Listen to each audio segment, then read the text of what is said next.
কোথায় গেল নাগরাজ? ছোট নাগরাজ কোথায় গেল আমাদের চোখ ফাঁকি দিয়ে? যেখানেই যাক না কেন আমাদের নাগরাজকে ধরতেই হবে। এখানে না দাঁড়িয়ে থেকে চল খুঁজি।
এই তোজন কি দেখছিস? বিন বাজা।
চলো না গিয়ে আমরা চলে যাই।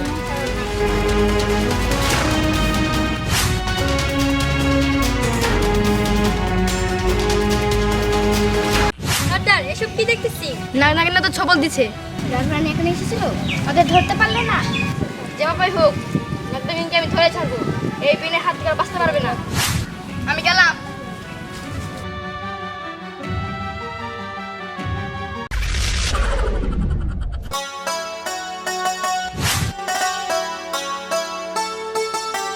ছোট নাগরাজ তুমি এখানে? তোমার তো কিছু হয় নাই? নাগরাজ চলো আমরা ছোট নাগরাজকে মহলে নিয়ে যাই। কিভাবে নিয়ে যাবো? নাগমহলের দরজা তো বন্ধ। ও হ্যাঁ, আমি তো ভুলেই গেছিলাম, নাগমহলের দরজা তো বন্ধ, পূর্ণিমার আগে দরজা তো খুলবে না।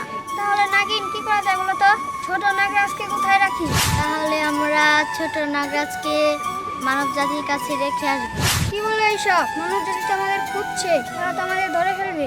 সবাই তো আর সাপ পুইয়া না, আমাদের ধরে ফেলবে। ঠিক আছে নাগরানী, তাই চলো।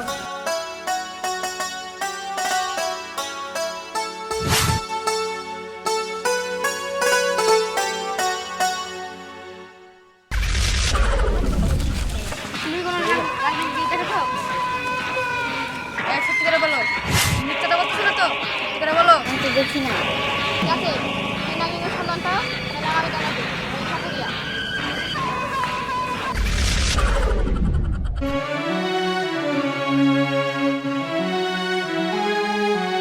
এই তো মানব জাতির বাড়ি।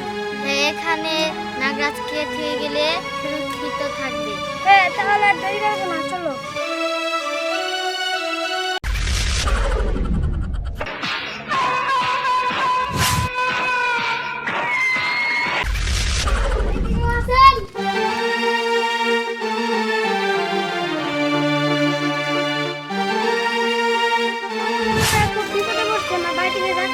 পূর্ণিমার আপনি আমরা নিয়ে যাব। আমার বাসায় তো কোনো খাবার নাই, তোমার বাইকে কি খিলাবো? আপনি কোনো চিন্তা করেন না।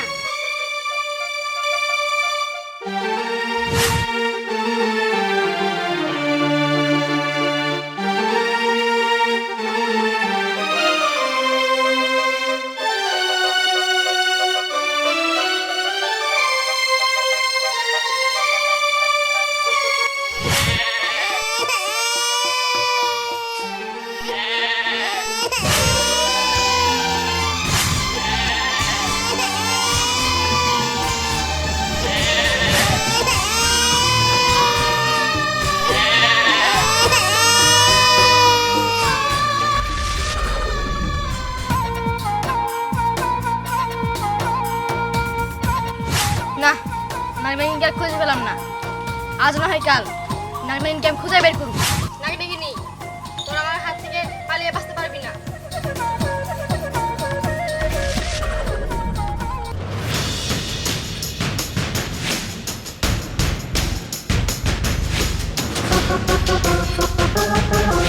নাগরাজ, আমরা তো ছোট নাগরাজকে রেখে আসলাম।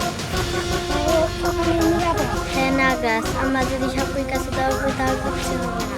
ঠিকই বলেছ, ওই নাগমণি আমাদের কাছে না, ওই ছোট নাগরাজের কাছে। তারপরেও যদি সাপুরি আসে, সেদিন হবে আমাদের শেষ লড়াই। ঠিক বলতো নাগরানী।